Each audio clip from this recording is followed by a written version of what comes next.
औज़ुबिल्लाहि बिस्मिल्लाहिर्रहमानिर्रहीम। लाखों करोड़ों दुरूद व सलाम हज़रत मोहम्मद मुस्तफ़ा सल्लल्लाहु अलैहि वसल्लम पर और उनकी आल मुबारक पर। डियर स्टूडेंट्स, लास्ट टॉपिक हमने पढ़ा था work done by constant force. आपके चैप्टर नंबर 4 का टॉपिक नंबर 1 था। आज हमने स्टार्ट करना है work done by variable force. उससे पहले हम ज़रा work done by constant force को ही रिवाइज कर लेते हैं। 3 कंडीशंस आपको बताई थी। पहली कंडीशन ये थी कि बॉडी के ऊपर कोई फोर्स लगे, दूसरी कंडीशन ये थी कि बॉडी कुछ डिस्प्लेसमेंट करे, और तीसरी कंडीशन ये थी कि फोर्स और डिस्प्लेसमेंट दोनों की जो डायरेक्शन है वो क्या हो, सेम हो।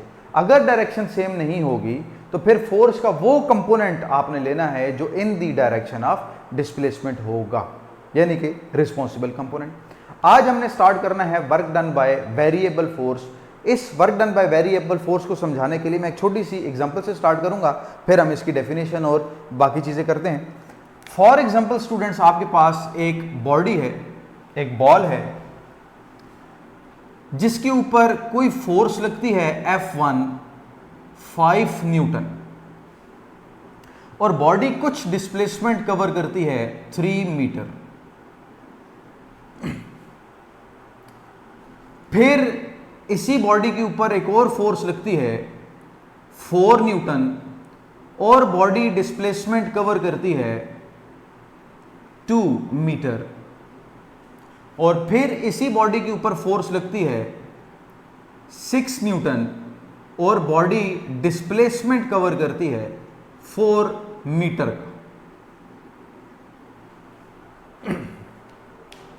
फार्मूला हमें वर्क का पता है, W is equal to FD cos of theta. यहां पर स्टूडेंट्स हमें फोर्स पुट करनी है, डिस्प्लेसमेंट पुट करना है, थीटा पुट करना है, ताकि हम वर्क फाइंड कर सकें। लेकिन मुझे ये बताएं कि अगर 3 फोर्सेस दी हुई हैं तो यहां पर हम कौन सी फोर्स पुट करें। 3 डिस्प्लेसमेंट दिए हुए हैं तो यहां पर हम कौन सा डिस्प्लेसमेंट पुट करें। तीनों फोर्स और डिस्प्लेसमेंट का अपना एंगल है, यहां पर वो सेम है, लेकिन अगर डिफरेंट होता तो यहां पर एंगल कौन सा पुट करते। तो इसको सॉल्व करने के लिए हम क्या करते हैं कि इस पूरे पाथ को 3 हिस्सों में डिवाइड कर लेंगे, रिजॉल्व कर लेंगे, हिस्सों में बांट लेंगे, स्प्लिट कर लेंगे। अब हमने इसको स्प्लिट कितना करना है, ये सबसे इंपॉर्टेंट पॉइंट है कि कितने से पार्ट को आप एक कंसीडर करें, कितने से पार्ट को दूसरा, कितने से पार्ट को तीसरा। तो स्टूडेंट्स, जहां तक फोर्स कांस्टेंट है वहां तक आप एक पाथ कंसीडर करेंगे, यानी कि यहां से लेकर यहां तक आपको पता है 5 न्यूटन फोर्स लग रही थी। फिर इसके बाद फोर्स क्या हो गई, चेंज, 5 से कितनी हो गई, 4। यहां से लेकर जहां तक फोर्स 4 है वहां तक आप पाथ नंबर 2 बना लें। फिर यहां से फोर्स चेंज होकर 6 न्यूटन हो गई, तो यहां से लेकर यहां तक जो तीसरी फोर्स है वहां तक आप सेपरेट कर लें। तो टोटल आपने जो पाथ था उसको 3 हिस्सों में डिवाइड कर लिया। हर हिस्से की अगर आप फोर्स देखें तो वो कांस्टेंट है। पहले हिस्से की मैं फोर्स देखूं तो 5 न्यूटन है, दूसरे हिस्से की मैं फोर्स देखूं तो 4 न्यूटन है, तीसरे हिस्से की मैं फोर्स देखूं तो 6 न्यूटन है। तो जब भी आपको वेरिएबल फोर्सेस के अंडर वर्क फाइंड करना हो तो आप अपने पाथ को इतने पैचेस में कन्वर्ट कर लें कि हर पैच के लिए जो फोर्स है वो क्या हो, कांस्टेंट। और हमने कांस्टेंट फोर्स का टॉपिक तो ऑलरेडी पढ़ा है। अब इस पाथ के लिए फोर्स जो है वो हम 5 लेंगे और डिस्प्लेसमेंट 3 लेंगे। इसका अलग वर्क आ जाएगा। Work 1, force 1, displacement 1। W1 is equal to F1 5, D1 3, cos of, दोनों की डायरेक्शन स्टूडेंट सेम है तो cos of 0 degree. Work 1 is equal to 15 joule. तो आपके पास वर्क नंबर 1 जो आया सिर्फ यहां तक, वो कितना है, 15 जाउल। इसी तरह वर्क नंबर 2 जो आएगा सिमिलरली वो कितना आएगा, 4 × 2 8, कॉज ऑफ 0 आपके पास आ जाएगा 8 जाउल। तीसरा जो वर्क आपके पास आएगा वो कितना आएगा, 6 × 4 24 जाउल। तो आपने स्टूडेंट्स क्या किया, आपने इस पूरे पाथ को 3 पैचेस में कन्वर्ट किया, और पैच को कन्वर्ट करते वक्त माइंड में क्या चीज रखनी है कि हमने उतना सा पैच लेना है जहां पर फोर्स कांस्टेंट हो। यहां पर फोर्स कांस्टेंट थी, यहां पर फोर्स कांस्टेंट थी, यहां पर फोर्स, तो आपने तीनों पैचेस का अलग अलग वर्क डन फाइंड किया। अब आपने फाइंड करना है total work done, work done total. तो टोटल वर्क डन के लिए हम इन तीनों को क्या करेंगे, आपस में add, work done 1, work done 2, work done 3। Work done 1 है 15, वर्क डन 2 है 8, वर्क डन 3 है 24। तो आप इसको ऐड करके जो आंसर आएगा वो टोटल वर्क में ले सकते हैं। ये हमारी एक छोटी सी एग्जांपल है कि अगर कांस्टेंट फोर्स के अलावा वेरिएबल फोर्स बॉडी पर एक्ट कर रही हो तो हम किस तरीके से वर्क डन फाइंड करेंगे। तो अब हम जाते हैं अपने जो चैप्टर के अंदर टॉपिक है उसकी तरफ।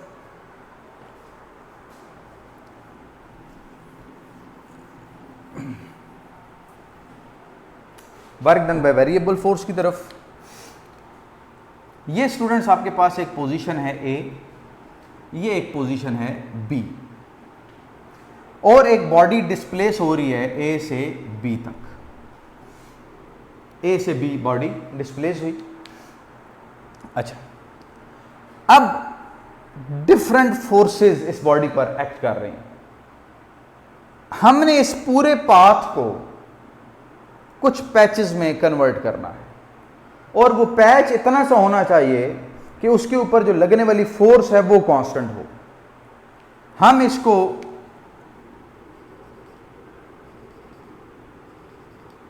कुछ पैचेस में कन्वर्ट करते हैं। होपफुली आपको नजर आ रहा होगा क्लियरली। पहले पैच पर जो फोर्स है उसको हम नाम दे देते हैं F1x। चूंकि x कंपोनेंट रिस्पॉन्सिबल होता है वर्क के लिए तो इसलिए हमने x कंपोनेंट लिया है। दूसरे पैच के लिए हम फोर्स ले लेते हैं F2x, सिमिलरली F3x, F4x।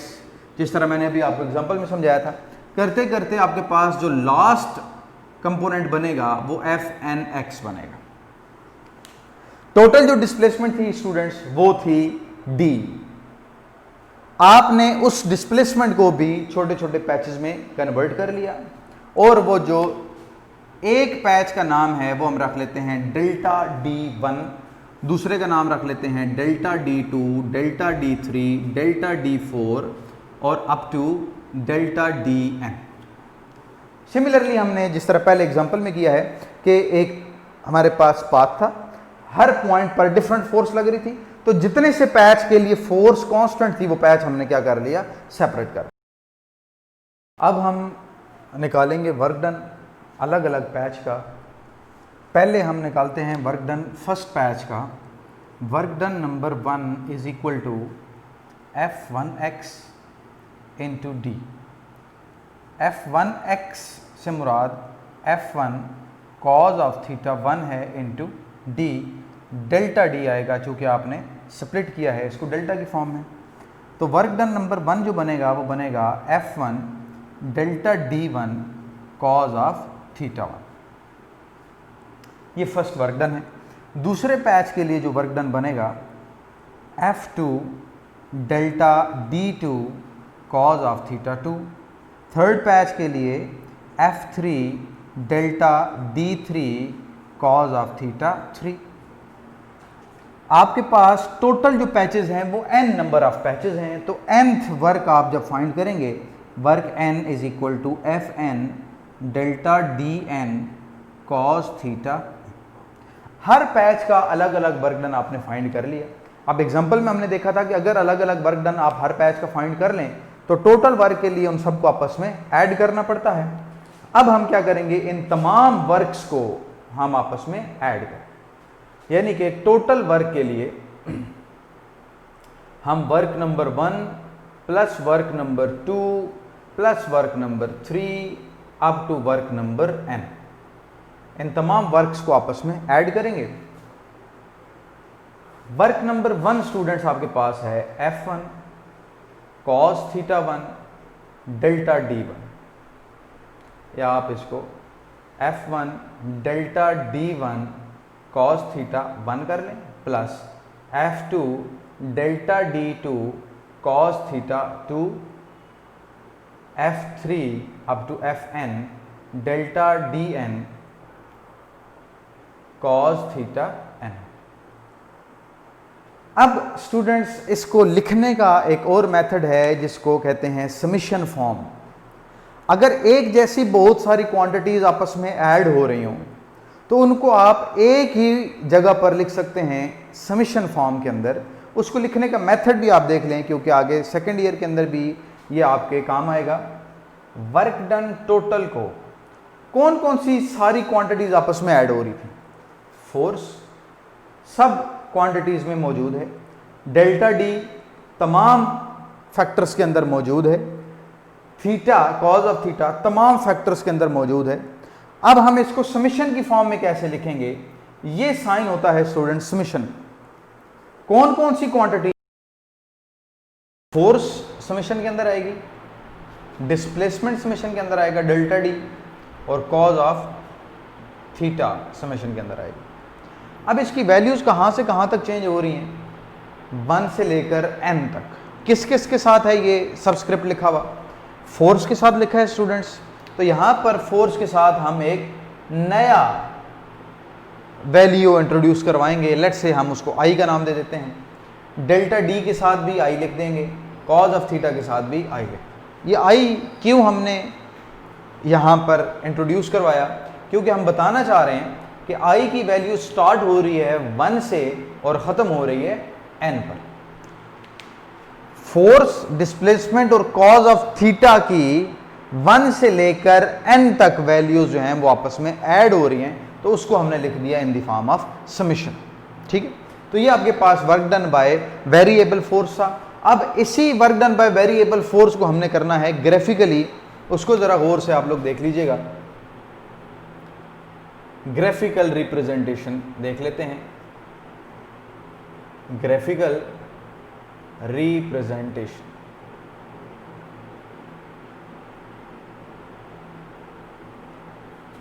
ये आपके पास वर्टिकल एक्सिस है, ये आपके पास हॉरिजॉन्टल एक्सिस। हमें पता है हॉरिजॉन्टल एक्सिस पर हम डिस्प्लेसमेंट लेते हैं, वर्टिकल एक्सिस पर हम फोर्स का एक्स कंपोनेंट लेते हैं, चूंकि x component of force responsible होती है वर्क के लिए। अच्छा स्टूडेंट्स, इस टॉपिक के अंदर फोर्स को हमने कांस्टेंट नहीं रखना, वेरिएबल है, इसलिए हमारे पास जो लाइन आएगी वो वर्टिकली भी मूव हो सकती है, वेरी कर सकती है। यहां पर हमने एक कर्व बना ली, ये कर्व हमने बना, अगर आप गौर से देखें तो ये स्ट्रेट नहीं है, ये कर्व है। इसके अंदर जो फोर्स है वो क्या कर रही है, वेरी कर रही है। अच्छा, एक इंपॉर्टेंट चीज यहां पर जरा देखिएगा, आपकी आसानी के लिए बता रहा हूं। ये आपके पास स्ट्रेट है या कर्व है, ऑब्वियसली बात है ये कर्व है। अगर इस कर्व को हम छोटा करते जाएं, इस कर्व को हम क्या करते जाएं, छोटा करते जाएं, तो अब ये जो लाइन रह गई है ये आपके पास कर्व नहीं है बल्कि क्या है, बिल्कुल स्ट्रेट है। किसी भी कर्व को अगर हम छोटे पार्ट्स में ले जाएं तो उसका वो जो छोटा सा एक पार्ट होता है वो कर्व नहीं रहता बल्कि स्ट्रेट हो जाता है। चूंकि ये लाइन हमारे पास कर्व थी, अगर हम इस कर्व को छोटे छोटे पार्ट्स में कन्वर्ट कर लें, पैचेस में कन्वर्ट कर लें, तो हमारे पास ये जो लाइन आएगी ये आपके पास कर्व नहीं रहेगी बल्कि स्ट्रेट हो जाएगी। आपने अपने इस पूरे ग्राफ को इतने छोटे छोटे पार्ट्स में कन्वर्ट करना है कि उसका अपर पोर्शन जो है, जो कर्व है, वो कर्व ना रहे बल्कि क्या हो जाए, स्ट्रेट हो जाए। और हर स्ट्रेट पाथ के लिए अपनी फोर्स की वैल्यू हो,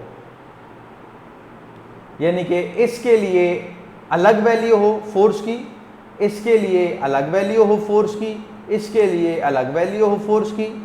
ये अलग वैल्यूज तभी हो सकती हैं जब आपके पास कर्व पाथ ना हो बल्कि स्ट्रेट पाथ हो। और किसी भी कर्व को स्ट्रेट करने के लिए आप उसको इतने स्मॉल पैचेस में कन्वर्ट करेंगे कि आपके पास जो वैल्यू है फोर्स की वो वेरिएबल नहीं रहे बल्कि क्या हो जाए, कांस्टेंट हो जाए।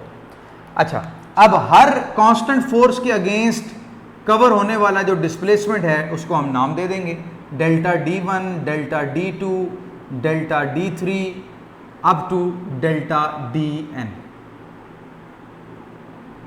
ग्राफिकल रिप्रेजेंटेशन में हमने पढ़ा क्या, लास्ट लेक्चर में पढ़ा था, जिसने नहीं देखा वो दोबारा वो वीडियो देख ले। लास्ट लेक्चर हमने ये पढ़ा था कि फोर्स डिस्प्लेसमेंट ग्राफ के अंडर जो एरिया होता है वो किसको रिप्रेजेंट करता है, टोटल अमाउंट ऑफ वर्क। इसके अंदर जो एरिया है वो हमने निकालना है। अब ये ना तो ट्रायंगल है कि half base into height formula use कर लें, ना ये रेक्टेंगल है कि हम इसके ऊपर length into width formula use कर लें। ये तो कोई कर्व पाथ बना रहा था, कोई कर्व लाइन थी। इसका एरिया कैसे निकालेंगे? इसका एरिया निकालने के लिए हमने क्या किया, छोटे छोटे पैचेस में कन्वर्ट किया। अच्छा, अगर गौर से देखा जाए तो आपको नजर आएगा कि ये जो अब छोटा सा एक पैच है ये रेक्टेंगुलर शेप का है। इसी तरह के ये जितने पैचेस बनेंगे वो सारे के सारे रेक्टेंगुलर शेप के बनेंगे। आपको रेक्टेंगल का एरिया तो फाइंड करने आता है। हर रेक्टेंगल का हम अलग से एरिया निकाल लेते हैं। पहली रेक्टेंगल का area, area number 1, length into width. Length है आपके पास f1x, विड्थ है आपके पास डेल्टा d1। अच्छा, एरिया 1 कितना आ जाएगा, x की वजह से f1 cos of theta 1 delta d1। Area 1 f1 delta d1 cos of theta 1। ये आपके पास फर्स्ट रेक्टेंगल का एरिया आया है। सिमिलरली दूसरी रेक्टेंगल का एरिया क्या होगा, f2 delta d2 cos theta 2। तीसरी रेक्टेंगल का area f3 delta d3 cos theta 3। Total कितनी रेक्टेंगल्स बनेगी, n नंबर ऑफ रेक्टेंगल्स। तो nth एरिया जो बनेगा an is equal to fn delta dn cos theta n। आपने स्टूडेंट्स क्या किया कि आपने हर रेक्टेंगल का एरिया फाइंड कर लिया।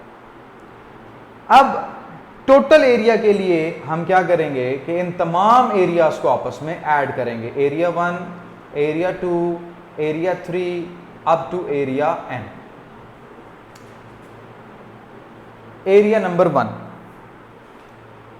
f1 delta d1 cos theta 1 plus f2 delta d2 cos theta 2 up to fn delta dn cos theta n।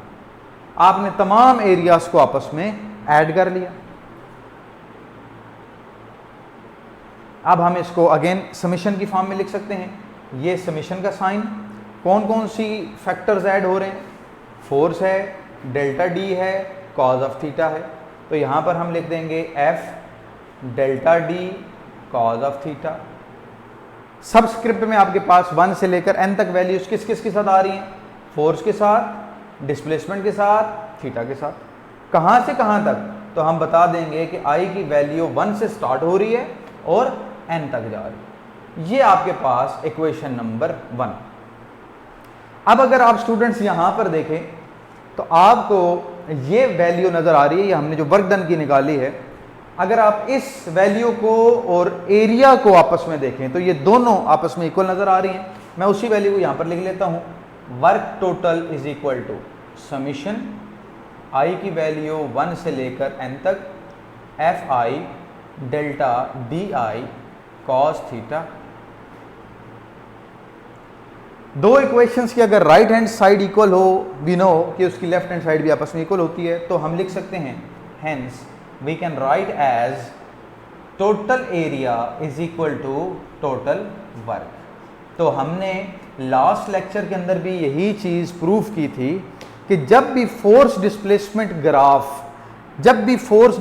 Graph बनाया जाए तो उसकी कर्व के अंडर आने वाला जो एरिया होता है वो किसको रिप्रेजेंट करता है, टोटल अमाउंट ऑफ वर्क को रिप्रेजेंट करता है। तो यहां पर भी स्टूडेंट्स हमने वो चीज फाइंड कर ली है। आप लोगों को होपफुली ये सारा टॉपिक समझ आ गया होगा। अगर आप लोगों का कोई भी क्वेश्चन है work done by constant force या work done by variable force से रिलेटेड, तो आप हमसे पूछ सकते हैं। इंशाल्लाह हम उसका आंसर आपको करेंगे। Thank you so much. अल्लाह हाफिज़।